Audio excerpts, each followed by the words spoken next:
തന്നെ ഉണ്ട്. ഇവിടെ സംസ്കൃതം പുറത്തുനിന്ന് അകത്തേക്കല്ല, പിന്നെ അകത്തുനിന്ന് പുറത്തേക്കാണ് വരുന്നത് അല്ലേ?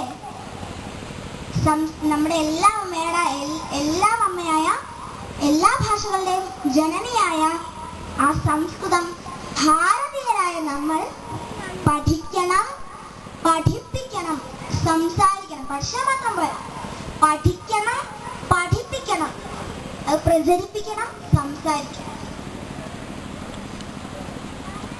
അപ്പോ നമുക്ക് ഇപ്പോൾ ഞാൻ അതിനേക്കുള്ളൊരു ആമുഖം മാത്രമാണ് ചെയ്തത്. അതിനെക്കുറിച്ച് സംസ്കൃതത്തെക്കുറിച്ച് കൂടുതൽ അറിയാനും കൂടുതൽ പഠിക്കാനും വിശ്വസംസ്കൃത പ്രതിഷ്ഠാനം നമുക്ക് അവസരങ്ങൾ ഒരുക്കിയിട്ടുണ്ട്.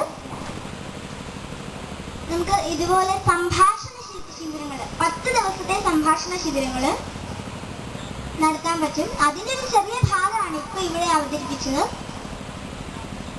അതുപോലെ പോസ്റ്റൽ വഴി, തപാൽ വഴി സംസ്കൃതം 4 ഘട്ടങ്ങളിലായിട്ട് പഠിക്കാം. പ്രവേശ, പരിചയ, ശിക്ഷ, കോവിത എന്നീ 4 ഘട്ടങ്ങളിലായിട്ട് തപാൽ വഴി സംസ്കൃതം പഠിക്കാനുള്ള അവസരമുണ്ട്.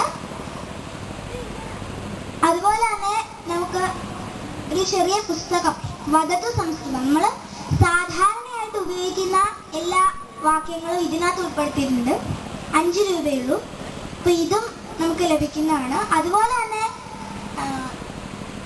വായനയിലൂടെ നമുക്ക് കൂടുതൽ വൊക്കാബുലറി കിട്ടും. അതുകൊണ്ട് തന്നെ സംഭാഷണ സന്ദേശ എന്ന് പറഞ്ഞ സംസ്കൃത മാഗസിൻ ഉണ്ട്. അതും നമുക്ക് വരിക്കാരാവാം, സംഭാഷണ സന്ദേശത്തിൻ്റെ. അങ്ങനെ നമ്മുടെ എല്ലാം അമ്മയായ ആ സംസ്കൃതത്തിന് വേണ്ടി പ്രവർത്തിക്കുന്ന ജ്യേഷ്ഠന്മാർക്കും ജ്യേഷ്ഠത്തിമാർക്കുമൊപ്പം നമുക്കും സംസ്കൃത മാതാവിനെ സേവിക്കാം, നമ്മുടെ രാഷ്ട്രത്തെ സേവിക്കാം.